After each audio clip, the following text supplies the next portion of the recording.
लकड़ी की बांसुरी।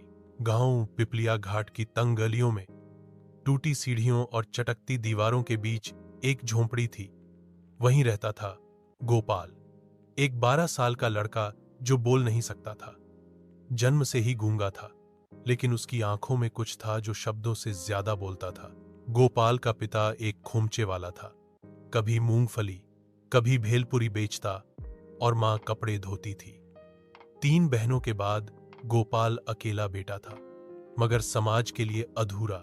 गांव के बच्चे उसे चिढ़ाते, अबे मुकू, आवाज दे जरा, और फिर ठहाके लगाते। मगर गोपाल चुप रहता और धीरे धीरे उसने बोलने की कोशिश भी छोड़ दी।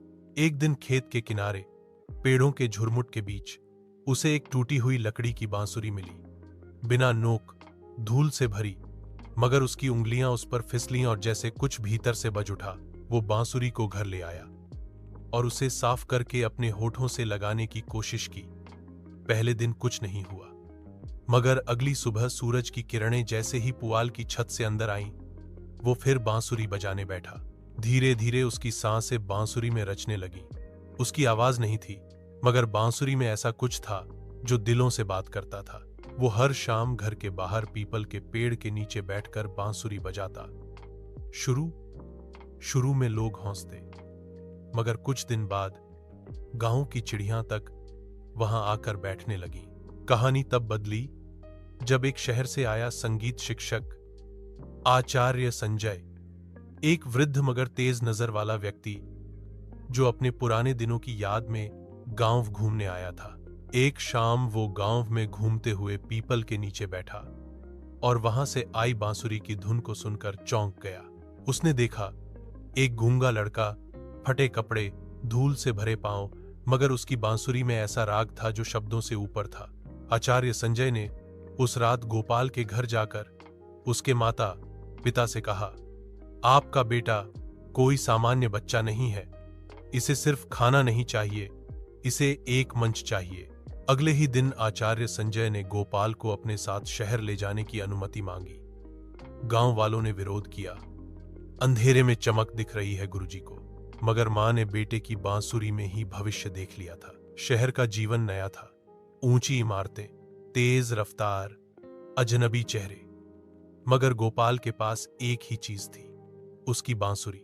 गुरुजी ने उसे संगीत विद्यालय में दाखिला दिलवाया।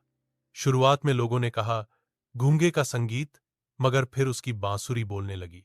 पहली बार उसने एक बाल कलाकार प्रतियोगिता में भाग लिया, जहां उसे कुछ कहना नहीं था, सिर्फ सुनाना था। उसकी बांसुरी ने सबका दिल छू लिया। वह तीसरे स्थान पर आया, लेकिन उसके लिए वह पहला मंच था। और फिर शुरू हुई उसकी उड़ान। अगले 5 वर्षों में उसने देश भर की संगीत प्रतियोगिताएं जीत ली। उसकी बांसुरी अब सिर्फ धुन नहीं, भावना बन चुकी थी। 18 साल की उम्र में गोपाल ने एक इंटरनेशनल ऑडिशन दिया, the global voice of instrumentals, जहां 50 देशों से कलाकार आए थे। जब गोपाल मंच पर पहुंचा, पूरा हॉल शांत था। कुछ लोग हैरान थे कि वह गूंगा कलाकार मंच पर क्या करेगा, लेकिन जैसे ही उसकी बांसुरी की पहली धुन निकली, पूरा हॉल जैसे ठहर गया। वो कोई राग नहीं बजा रहा था, वो कहानी सुना रहा था। उसकी धुन में थी एक मां की ममता, एक गूंगे बच्चे की पीड़ा, गांव की हवाओं की महक और अंत में एक संघर्ष की जीत। परिणाम आया, the winner Gopal from India. पूरा हॉल खड़ा हो गया। गोपाल उस मंच पर खड़ा था जहां वो कुछ बोल नहीं सकता था, मगर दुनिया उसके सामने झुक रही थी। उसे जब ट्रॉफी मिली, तब माइक पर सिर्फ एक स्लाइड शो चला, जिसमें एक वाक्य लिखा था, मैं बोल नहीं सकता, मगर मेरी बांसुरी ने तुम्हारा दिल पढ़ लिया। वह पहली बार था जब कोई गूंगा कलाकार अंतर्राष्ट्रीय संगीत प्रतियोगिता जीत रहा था। आज गोपाल एक मशहूर संगीतज्ञ है, जो वॉइस ऑफ साइलेंस नामक एनजीओ चलाता है, जहां वो दिव्यांग बच्चों को संगीत सिखाता है ताकि हर खामोशी को आवाज मिल सके। सीख, लर्निंग। दुनिया तुम्हारी कमी देखती है, मगर तुम्हारा हुनर अगर सच्चा हो तो वो हर सीमा को तोड़ देता है। आवाज न हो तो भी सुर हो सकते हैं, रास्ता न हो तो भी उड़ान हो सकती है। जो दुनिया को अपनी खामोशी से हिला दे, वही असली कलाकार होता है।